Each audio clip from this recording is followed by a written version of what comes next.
Donc, vous êtes une structure d'organisation, Nous de organisons contact. pour les salons Vive et Nature, nous organisons les conférences qui ont lieu pendant un salon. Donc nous contactons les éditeurs et nous avons des auteurs qui viennent. Nous avons à peu près 6 à 7 conférences par jour. Et nous assurons donc l'enregistrement des conférences quand les auteurs acceptent. Et nous avons les ouvrages des auteurs. Donc, et comme nous faisons à peu près 15 à 20 salons par an, nous les représentons donc dans des villes aussi diverses que Paris, Nantes, Marseille, Tours. C'est toujours sur le même label Vive et Nature? Non, sur des salons différents. Ah oui, d'accord. Qui peuvent être organisés par des indépendants, comme par exemple à Tours, ou bien organisés par l'ASPAS, comme à Nantes, Marseille, Lille. Et on passe par vous? Oui, non, pas pour les conférences. Non, mais... eux organisent les conférences, mais les Vive et Nature, c'est nous. Voilà. Ah d'accord. C'est simplement... et dans les autres structures, vous faites quoi alors Alors dans les autres structures, donc nous enregistrons les conférences et nous avons toujours les livres des conférenciers que nous avons rencontrés depuis plus d'une dizaine d'années. Et ces enregistrements, ils sont commercialisés comment? Simplement sur le salon. Oui. Nous n'avons pas de site internet, pas de boutique, nous n'avons pas de catalogue. Ils sont disponibles simplement sur le salon et ne sont pas exploités ensuite. Et ces enregistrements, ils sont immédiatement disponibles? Immédiatement disponibles, en principe une demi-heure à peu près après Mais la fin de la conférence. Vous pouvez en faire combien de copies à la fois? Alors nous sommes équipés pour en faire 5 copies à la fois, ce qui est largement suffisant parce que les ventes sont confidentielles quand même. Alors votre contact avec les auteurs, ça implique toute une logistique. Comment vous les connaissez? C'est vous qui les trouvez? Simplement par la curiosité personnelle. Oui. Donc par des lectures, par la lecture surtout de résumés, par la presse et surtout en contact avec les éditeurs qui nous font part de leur dernière parution. Il faut que vous les fassiez venir aussi? C'est vous qui occupez de leur... Oui, c'est-à-dire nous les contactons, nous établissons un programme, ce qui n'est pas facile, parce que sur 4 jours, à raison de 6 à 7 conférences par jour, il faut varier les sujets. Il faut varier les sujets. En principe, il n'y a pas de redondance, donc nous avons toujours des sujets soit sur la santé, soit sur l'écologie, soit sur la psychologie, donc dans certains domaines comme le Ho'oponopono. Oui, j'ai interviewé les gens de... Oui. Oui. Donc il y a des sujets sur lesquels vous n'allez pas. Par exemple le bien-être et même ou alors des sujets un peu plus... Je sais qu'il y a bon, l'énéagramme c'est déjà un peu particulier par exemple. C'est déjà un peu particulier, effectivement. Et c'est donc l'éditeur qui nous a conseillé, Éric Salmon, parce que c'est une personne qui fait référence dans ce domaine. Oui. Et par exemple, vous n'envisageriez pas d'inviter quelqu'un qui parlerait du tarot, par exemple Le tarot, ça nous est arrivé une fois, parce que c'est pas tout à fait notre domaine. Oui, c'est pour ça, oui. Mais nous avons invité un auteur de chez Jouvence qui a fait quelque chose sur le tarot. Ah, d'accord. Très bien. C'était en province, oui, c'était à Toulouse. Oui, oui. Et donc, j'essaie de comprendre comment... Alors, ça a commencé comment, toute cette entreprise modestement, peut-être, je sais pas. Très modestement, oui. Et ça, c'est une success story, enfin. Absolument. Vu mon âge, tout à fait. Donc c'est venu effectivement, au départ on ne s'en occupait pas, on s'occupait simplement des enregistrements. Puis ensuite les livres sont venus s'ajouter. Et puis l'organisatrice nous a fait confiance en nous donnant carte blanche, mais en ayant toujours un œil sur les sujets que l'on choisissait, bien sûr. Alors, est-ce que les conférenciers, ils sont pas tous de Paris, hein, quand ils sont... Non. Il faut payer leur voyage, il faut s'occuper de leur logement. Nous leur offrons un espace justement où nous leur proposons un public, un espace qui est... parce que le public vient en principe, les salles, je ne sais pas si vous avez vu hier, étaient remplies à plus de 100% puisqu'il y avait des gens debout. Donc ils peuvent proposer leur stage et c'est une façon de promouvoir leur dernier livre. Donc c'est un échange de bons procédés en fait. Absolument. Il n'y a pas besoin de... Ils s'y retrouvent. Et la plupart du temps, ils sont motivés à venir en fait. Écoutez, jusqu'à présent, nous avons eu des auteurs différents depuis plus d'une dizaine d'années. Donc ça fait quand même 10 ans. Pas tout à fait 10 ans, enfin, puisque ça a été crescendo, donc mettons depuis 4-5 ans. Alors tous les salons auxquels vous participez, ils ont le même profil à peu près. C'est-à-dire, vous n'allez pas vous n'êtes pas... Bon, à Paris, il n'y a que ce salon que vous... Alors il y a trois salons visée nature à Paris, plus un village bio au sein je regarde le nom parce que je ne m'en souviens jamais, le salon des nouvelles randonnées qui a lieu Porte de Versailles fin mars. Oui. Donc il y aura un village bio à l'intérieur. Donc ça fait 4 salons à Paris, 2 à Lyon et 1 à Toulouse. En fait, ce sont les mêmes auteurs qui reviennent à tous les salons, en gros. Non. Non, mais sur la même année. Ah, sur la même année, oui. Une fois que vous avez fait votre choix pour l'année... Non, il y a toujours des nouvelles connaissances qui viennent, puisque nous travaillons aussi en fonction de la parution des livres. Vous savez qu'il y a quand même beaucoup de alors là, d'accord, oui. Donc, parce qu'en fin de compte, c'est quand même un critère pour être là.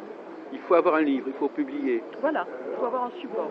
Hein, ça, c'est parce que si quelqu'un n'a jamais écrit de livre, il n'y a qu'une chance qu'il soit choisi pour faire une conférence ou un atelier. Non, parce qu'il faut qu'on puisse quand même, si vous voulez, quand on reçoit l'ouvrage, il faut qu'on puisse quand même contrôler un petit peu. C'est pas contrôler, c'est pas le mot, mais c'est une caution quand même. Il faut savoir ce que la personne va dire quand même. C'est-à-dire, on peut pas, parce qu'il pourrait y avoir il pourrait par exemple avoir mis des choses sur Internet, des choses comme ça qui sont intéressantes. Non, mais ça n'est pas... Oui, mais nous préférons le support livre. Oui, je comprends bien. C'est-à-dire vous n'êtes pas la seule. Le livre n'a pas disparu avec Internet. Non. Et je crois que les gens se retrouvent ici pour justement compulser les livres, parce que je vois les gens les touchent, les regardent. Oui, il y a un lien. Oui. Pas ici, mais après à la FNAC ou dans une librairie pour les... Et vous avez de nouvelles perspectives d'avenir? Vous avez des possibilités, de nouvelles idées d'expansion ou de faire des choses, d'aller un peu plus loin dans ce que vous faites? Non, pour l'instant, ça nous convient tout à fait. Donc c'est vous qui faites Donc on va essayer de récapituler. Donc vous intervenez comme une quinzaine de fois sur l'année, c'est ça à peu près? Entre 15 et... oui, à peu près. Et là aussi, il peut y avoir des nouvelles possibilités, de nouveaux salons, par exemple. Oui, bien sûr. Des nouveaux contacts, vous cherchez à prospecter davantage, vous contactez les gens, pour les organisateurs de salons pour savoir si ça les intéresse. Non, pour l'instant, on est bien commandés. Parce que c'est quand même très fatigant, donc je pense que là, une quinzaine, vingtaine de salons par an, c'est bien. Oui. Et donc, c'est à peu près ça se passe à peu près de la même façon chaque fois, c'est à peu près rodé, où il y a des particularités à... On s'adapte de toute façon, il faut s'adapter à la configuration des lieux. Donc c'est différent à chaque fois, puisque vous voyez, on n'a jamais la même superficie. Et puis aussi, parfois, il y a des salons qui ont plus de succès que d'autres, je suppose, non? Oui. Et donc, c'est moins intéressant. Si un salon ne marche pas du tout, vous n'allez pas revenir probablement la fois suivante. Ou à moins que on essaie d'être un petit peu partenaire quand même. Donc vous essayez de faire que ça marche. Voilà, que ça marche. Vous essayez de faire connaître le salon. Si par exemple au bout de 3 ans on voit que ça ne fonctionne pas, on abandonne. Donc qu'est-ce que vous pouvez apporter comme dynamique au salon, avant le salon? Justement, aucune publicité. Non, mais donc vous ne pouvez pas aider à ce qu'il y ait plus de monde qui vienne au salon. C'est-à-dire par notre présence, par des choix que les gens ne font pas en province, on apporte quand même un plus. Ah oui, d'accord. C'est-à-dire que les gens se disent, il va y avoir... Voilà. Et ils savent que vous allez être là. Quand il y a plusieurs années que nous sommes là, oui. Le public sait que vous allez être là. Oui. Est-ce que c'est signalé? Comment ça s'appelle ici, alors, finalement? C'est Vive et Nature. Non, mais vous en particulier? Écoutez la France Production. Donc, on sait que France Production sera là, c'est ça? C'est un gage de qualité de service au niveau de la lecture? Voilà, tout choix, oui, bien sûr, je pense. Donc, c'est signalé, les gens savent que vous serez là? Quand ça fait plusieurs années, oui. Et quand ils ne le savent pas, ils me découvrent au hasard d'une année. Voilà. Donc, c'est une référence. D'accord. Donc, on va noter vos références. Hein, oui. Et vous êtes madame? Gillot. De Zéloté. D'accord. Écoutez, je ne connaissais pas ce créneau. Vous avez inventé quelque chose là, voilà. Vous avez trouvé un moyen de... vous êtes un chaînon manquant, hein, voilà. qui est devenu incontournable, on peut dire. Non pas incontournable, mais enfin qui rend service, je pense. Mais effectivement, vous pouvez avoir une influence sur la promotion de certains ouvrages, par exemple. Je crois que le déclic pour le succès peut-être oui, d'un oui, livre. oui. Par exemple, nous avons eu un médecin qui est le docteur Le Borgne, qui vient de faire paraître un livre sur 120 réponses. Je ne l'ai même plus parce qu'il a eu un succès immédiat. Et comme c'est un livre qui vient d'être lancé, je pense que dans le futur... on pourrait même dire qu'éventuellement, dans certains cas, un éditeur, vous pourriez éventuellement, en connexion avec un éditeur, le convaincre de publier un ouvrage d'un auteur. Non, pas à ce point-là. Non, enfin, on pourrait imaginer que si un ouvrage est bien vu et s'il est bien porté, ça puisse susciter l'accord d'un éditeur.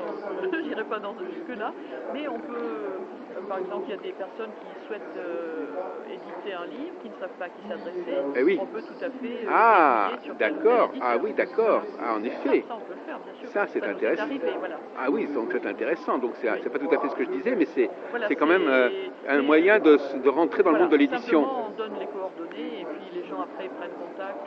Et vous-même, vous pouvez recommander un livre éventuellement de quelqu'un qui n'est pas encore publié, mais que vous connaissez l'auteur, mais... Quand on connaît oui, on peut éventuellement, oui. Oui. Non, c'est pour comprendre toute la synergie qu'il y a derrière tout ça. C'est vrai que c'est un petit peu... C'est impalpable, mais c'est des oui, contacts, parce que vous êtes devenu presque un agent littéraire à un moment donné. Enfin, vous pouvez faire la promotion d'un auteur. Mais ça peut être un petit déclic, voilà. Ça peut être une phrase placée et puis après ça donnera... Il y a comme ça. Est-ce qu'il y a eu des exemples comme ça d'auteurs à qui vous avez donné vraiment un coup de pouce j'ose pas en parler parce qu'il y en a qui sont encore en train de se faire. Donc, oui, mais enfin, vous parlez de choses qui se sont faites et qui vont continuer à se faire. Oui. Donc on peut s'adresser à... Si un auteur n'a pas publié, il peut vous soumettre un manuscrit et puis... Non, pas à moi, mais simplement me dire... ou alors il faut que je l'ai rencontré avant de savoir dans quel domaine, parce qu'il y a des éditeurs qui sont plus spécialisés dans le domaine de la santé ou dans le domaine psychologique. Donc à ce moment-là, c'est à définir petit à petit. D'accord. Ça prend du temps. Non, c'est important parce que moi je crois qu'il y a quand même pas mal de gens qui ont un problème pour trouver un éditeur, pour se faire connaître. Et vous pouvez être une façon d'y arriver. Détourner, oui. Oui, mais ça pourra. J'espère que notre entretien va susciter peut-être un mouvement dans ce sens, Madame Gillot. Si ça peut, oui. Merci beaucoup. Merci à vous.